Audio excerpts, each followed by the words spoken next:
नमस्कार शेतकरी मित्रांनो, मी दीपक जाधव, नाशिक. महाराष्ट्र राज्य हवामान साक्षरता अभियान सर्वांचे स्वागत. आज 29 जून 2026. तर काल राज्यामध्ये जबरदस्त पाऊस पॅचेस मध्ये झाला. मात्र आपण ज्या पद्धतीने सांगतोय की ग्लोबल वॉर्मिंग इफेक्ट आणि एलिनोमुळे पाऊस कुठेतरी जबरदस्त होतोय, काही ठिकाणी होत नाही. तर पुढील काळामध्ये पाऊस कसा असेल बघा आता. जर सॅटेलाइट पिक्चर जर बघितली तर काल राज्यामध्ये मराठवाडा आणि विदर्भाच्या भागात अति जोरदार पाऊस झाला आणि उत्तर महाराष्ट्राच्या भागात देखील पाऊस झाला त्या ठिकाणी. तर आता बघू शकता की काही भागात झालेलं नाही, तिथे पुढील 10 दिवसामध्ये कसे पाऊस असेल आपण ते बघू. तर तुम्ही बघू शकता की संपूर्ण राज्यामध्ये क्लाउड कव्हर किती आहे. इकडे बंगालचा उपसागर आणि अरबी समुद्र दोन्ही खवळलेले आहेत त्या ठिकाणी बघा. आणि येणाऱ्या 10 दिवसामध्ये बंगालच्या उपसागरातून कमी दाबाचे पट्टे आपल्याकडे येणार आहे. तर बघू शकता तुम्ही दायरा कसा आहे अरबी समुद्रावर आता हवेचा. आणि वॉटर वेपर देखील बघा. पाण्याची वाफ जास्त असली की दुपारनंतर क्लाउड फॉर्मेशन होतं, ढगांची निर्मिती होऊन जबरदस्त पाऊस पडतो. संपूर्ण राजस्थान सोडला तर संपूर्ण भारतावरती जबरदस्त पाण्याची वाफ आहे. ही ऍटमॉस्फिअर मध्ये एका सॅटेलाइटने घेतलेली पिक्चर असते ही. तर आजची इमेज बघा. आज बघा 29 तारीख. तर मॉडेलनुसार असं दिसतं की साधारणपणे उत्तर महाराष्ट्र, नाशिक, धुळे, जळगाव, नंदुरबार, त्यानंतर पुणे, सातारा, सांगली, सोलापूर, कोल्हापूर आणि हा जो पुण्याचा पट्टा आहे पश्चिम घाट, संपूर्ण परिसरात दुपारनंतर जोरदार पावसाची शक्यता आहे. त्यानंतर विदर्भाच्या भागात पॅचेस मध्ये पावसाची शक्यता ही त्या ठिकाणी दिसते. आता एक विशेष अंदाज त्या ठिकाणी मी देतो.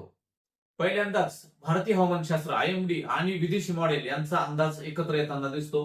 तर तुम्ही बघू शकता की ही 5 तारखेची इमेज ह्या संपूर्ण महाराष्ट्रामध्ये अति मुसळधार पावसाची शक्यता आहे.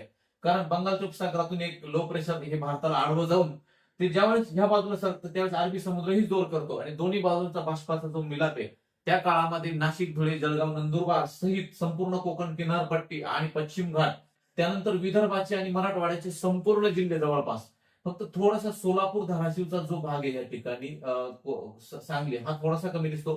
मात्र तिथेही पावसाची शक्यता आहे. हा अंदाज लक्षात घ्या.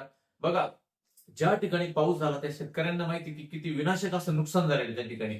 आता कालचे जर बघितलं तर ते मल्चिंग पेपरवरून पाणी त्या ठिकाणी क्रॉस झाले, त्या ठिकाणी टोमॅटो लावून देखील उपयोग होत नाही, तो डम्पिंग होऊन जातो. आणि मराठवाड्याच्या भागात जर बघितलं तर अगदी शेतातून पूर वाहिले. नाशिक जिल्ह्याचाच पूर्व भाग सोमनाथ देशला जर बघितलं तर अगदी जबरदस्त पाऊस, म्हणजे ज्या ठिकाणी झाला तर 70-80-90 मिलीमीटर पाऊस होतो. तर मित्रांनो बघा, आता अशी पोझिशन बनणार आहे की 2 तारखेला साधारणपणे 2 तारखेला चांगला पाऊस असेल 2-3 ला. मात्र 4 तारखेपासून पाऊस वाढण्यास सुरुवात होईल. 4, 5, 6, 7, 8, 9 आणि 10 या तारखांना 2 लो प्रेशर हे महाराष्ट्राला क्रॉस जात आहे. पूर्व बाजूने येऊन पश्चिम बाजूकडे सरकता येते. त्याचा परिणाम स्वरूप मुसळधार पाऊस होणार आहे, लक्षात घ्या. आणि कदाचित मी काय सांगतोय की 10 जुलै पर्यंत बऱ्याच धरणामध्ये चांगला पाणीसाठा आलेला असेल. जर ह्या दोन सिस्टम जर स्ट्रॉंग असल्या तर हा अंदाज सगळे लक्षात घ्या. त्यानुसार कामाचं नियोजन करा.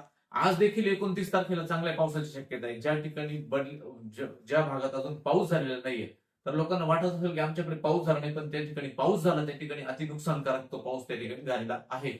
तर जुलैचे पहिले 10 दिवस हे या वर्षातील सर्वात विनाशक असणार आहे, लक्षात घ्या. सर्वात जबरदस्त पाऊस या काळात पडणार आहे या मॉडेलनुसार आपल्याला दिसतंय. आणि ज्या ठिकाणी झाला तिथे अति नुकसानकारक पाऊस होणार आहे. त्यानुसार कामाचं सगळं नियोजन त्या ठिकाणी तुम्ही करा. आता बघा, हा व्हिडिओ मी फेसबुक, इंस्टाग्राम आणि युट्यूबला देखील टाकत असतो. जवळपास दिवसभरातून मला काल 500 कॉल आले. त्यामुळं 3 दिवसापासून मी सतत फ्लाईट मोड मोबाईल असतो, कारण दिवसभर शेतीचं काम असतं आणि त्याच्यामध्ये इतके कॉल मी रिसिव्ह करू शकत नाही. त्यामुळे शेतकऱ्यांनी हे जे मी सोशल मीडिया प्लॅटफॉर्म आहे याच्यावरती सविस्तर अंदाज टाकलेले असतात, ते पाहून घ्या. कॉल केलेला आणि प्रत्येक कॉल जर 500 कॉल आपण उचलू शकत नाही. त्याच्यामुळे सगळ्यांनी लक्षात घ्या आणि त्यानुसार कामाचं नियोजन करा. तर हा अंदाज सगळ्यांनी लक्षात घ्या. हेवी स्पेल जुलैच्या 10 दिवसामध्ये होणार आहे.